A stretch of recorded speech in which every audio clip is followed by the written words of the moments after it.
Now, the Eels and the Sea Eagles played last night. Round 12 review for those two teams, and they both actually play next week, right? So we had that first game there with the Finns and the Dogs. They missed round 13, so it's probably more of a thought towards round 14, but we have to make decisions on some of these players in the next few weeks. And with the Eels players, it probably looks like a few clear holds now, whereas there was a couple that I was looking to potentially sell either next week or the following week. So that may change your trade plans a little bit. With Manly in a bit of a bad spot for how good their team probably should be, and it's just going to affect a few of their scores, unfortunately. And I bought Garrick last night, which was a little bit frustrating that they got beat 30-10, and he just had to defend the whole time. I'm glad he didn't get knocked out, but they got absolutely smashed across the park. And a big shout out to the Eels for how good they were in this clash and for everything they're doing in the last month or so. They're on a really nice streak as well, and keep going like that, they might somehow push themselves towards that 8, which is pretty wild how that's ended up. And Manly only found luck on an edge with 4 new players, or a new combination out there, with Joash Papali'i end up coming in and playing 79 minutes there. And they had Dean Hawkins, who had an absolute blinder of a game.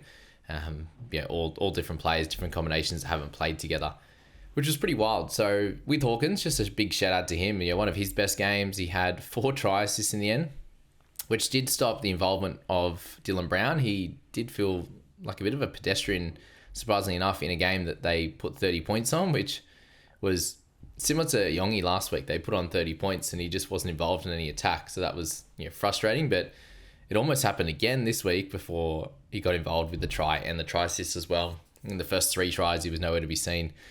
Just happenstance and luck there. So Dean Hawkins, an incredible effort from him.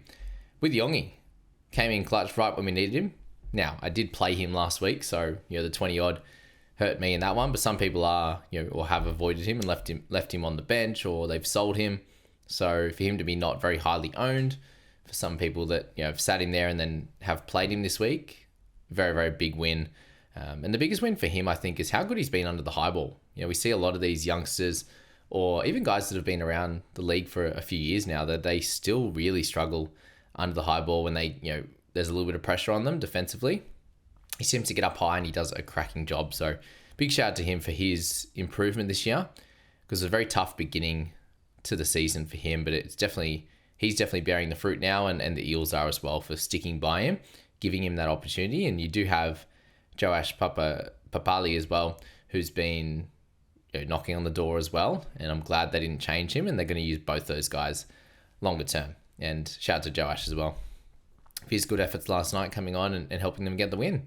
With Yongi, I was thinking of selling him before this week, and thinking of selling him after this week, but before last night. Now with the 64 in his rolling average, he yes, he's missing 15 and 18, but is he a sell right now? Is going to be the question. To score that well, only with 4 tackle breaks, big run meters, just the one error there for him.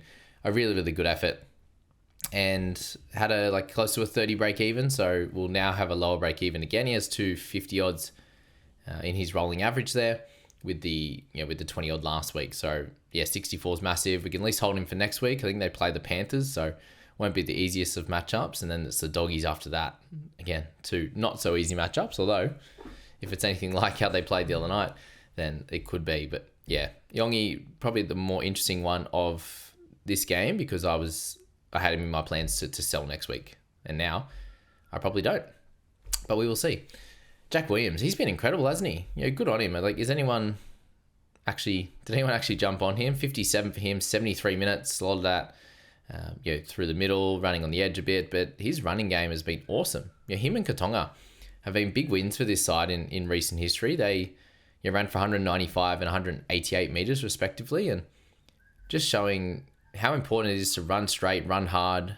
They've both been really strong in contact, and Williams has been running at gaps. Rather than getting a chance of getting whacked, he's getting quick play the balls, he's getting PCMs, the post contact meters, and he's been awesome and got rewarded with the try there. And Katonga, they're using him on that left-hand side in that sweeping play a little bit more, kind of, on 3rd or 4th tackle, near halfway line. He's making good meters there, and he picked up a line break as well, going straight through. So that was very impressive as well. And he's been incredible. The last 3 weeks, he's gone back to back to back mid 50 scores, and 500k now with a break even just under 20. He's going to go up a lot again, and he's going to push towards 550. And then, if we hold him another couple of weeks, he continues to score well, he could get into the 600. So very, very happy to own him. And I did loop, and now that means I take out Siwa Wong, unless we actually see Dylan Lucas out. And guys, that fiasco last night with the Lucas out thing, when one person says it and it's not Barry Toohey, especially with the Knights, and the biggest thing there was, why did he choose to pick that time to give his mail that Lucas is out? 1 hour beforehand, they actually did the 24-hour cut, so they dropped 2 guys out. If he had any issues with a hamstring, he'd just come back from a hamstring. Why in the world would they keep him in the 19-man squad? There's no chance they would. If he even had hamstring tightness, they'd rule him out of that game, because they know, especially with him in his history, he had a heap of hamstring injuries last year, and he's just coming back from one. There's no way that they would play him and risk him being out for a couple of months or another month. Like, they've got Bradman Best out. They've got all these players that are in trouble.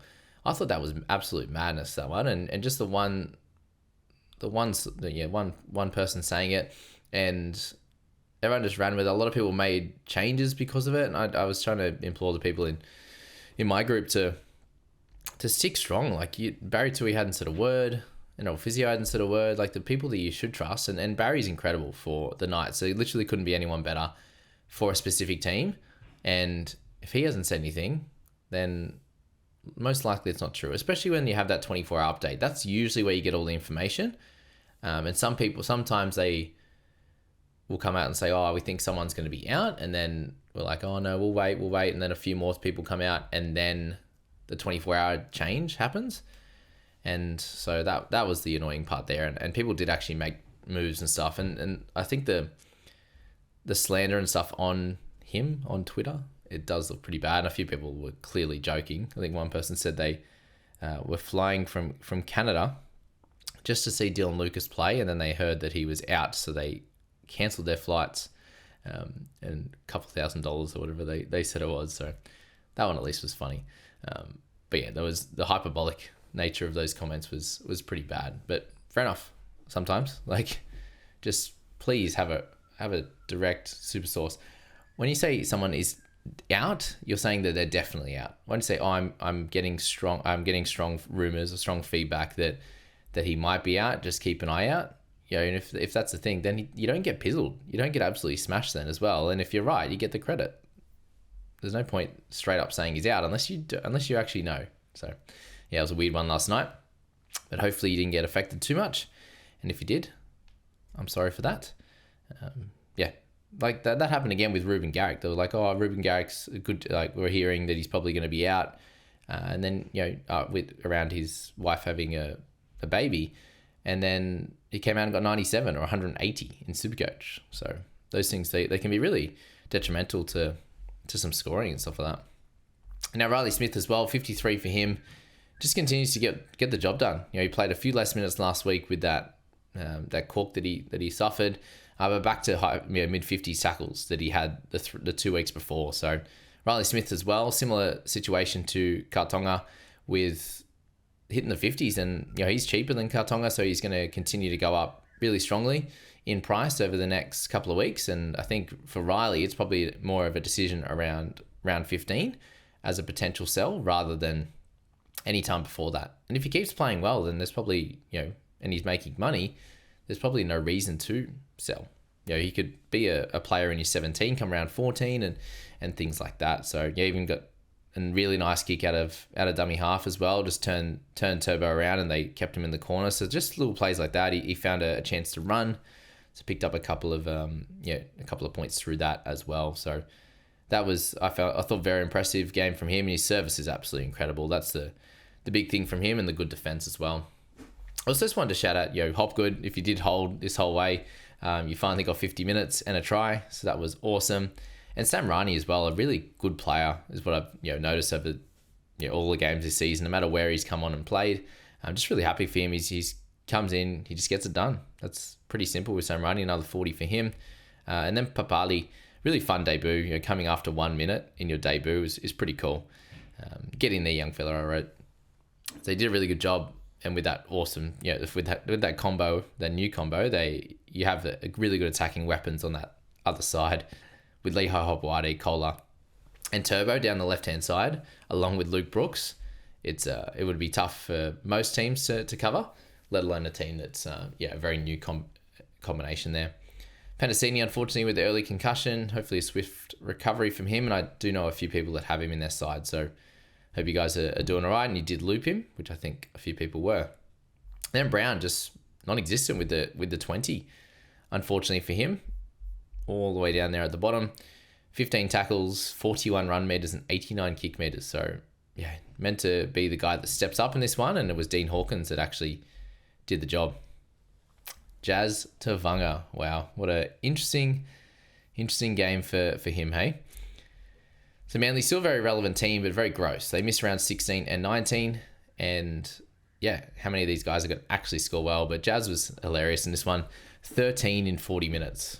That was pretty gross, especially I think he got to I think it was 10 in 8 minutes, 6 in 4 minutes or something like that, and then ended up at 13 in 40. So that was gross. If he actually played 50 to 55 minutes, then it would have been pretty rough. He would have ended up about 30 because he scored quickly in that second half. But the group chat was going off with Jazz slander. I can't do this anymore, blah, blah, blah.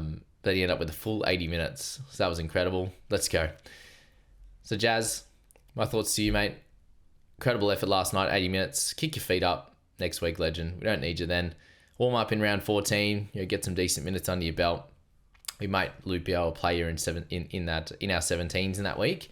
And then please be ready to go come round 15 again. Very, very impressive. So yes, I did buy him in the end. I went for the cheaper route just so I can get some of these guns next week. Colo, Aiken, JC, all these types of guys. And so I thought, hopefully he can score well enough in the 40s and do a good job. But he exceeded all expectations playing the full 80 here.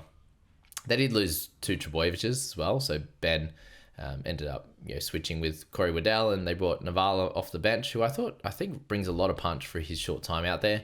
And then that leaves Jazz right in the middle now. You had Simpkin play really good minutes and scored great, and you had Lockie Croker come off the bench as well and didn't play a heap of minutes, but the 9 role is covered now, which is great. And you've got Jazz to just play the 13, and he's well ahead of guys like Aloye, Sipley, all these types of players, definitely. And he's still not that old either.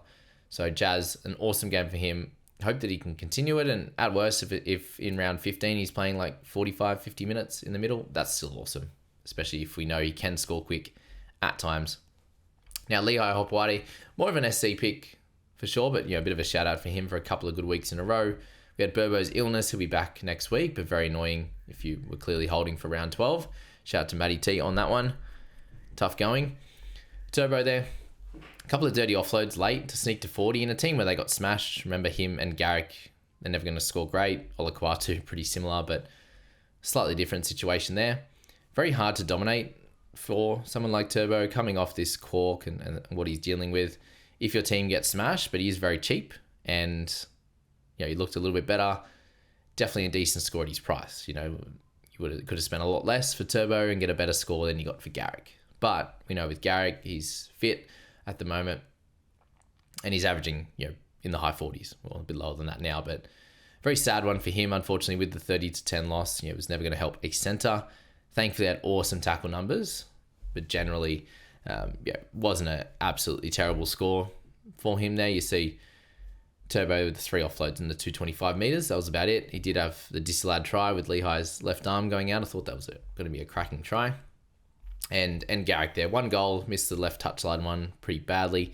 But 28 tackles, 3 misses, very impressive. Had that 1 run, he kind of crabbed around for a couple of TBs, thankfully. And then 84 run meters. So can't expect too much more out of someone when the other team has the ball the whole time. So thankfully he didn't just go missing with the tackles and make 15 or something. He pushed in hard and worked hard a lot, making 2 tackles in a row, chasing the player and stuff like that. So good signs on that front, but Manly need to improve as an outfit for him to do some good work. And they do have a nice draw coming up. Broncos next week, probably the hardest one there. but still a team that isn't performing particularly well and has Origin guys backing up. So we'll see how that one goes. Manly need to bounce back. Now, Olakuatu, 20 tackles, 3 misses. So just how can you have 20 tackles in a game where you're defending the whole time? I think that was wild. 140 meters, did have 2 tackle breaks. Not looking to offload, so frustrating one. I got the win in a Supercoach with Hopewade, but I did bring Olakuatu in, so tough little push back on that one. Yeah, Croker 36 minutes. I think that was it. Yeah, I think we'll leave it there, guys. That's the setup for that game. We do have a couple of games this afternoon, 5:30 and 7:30.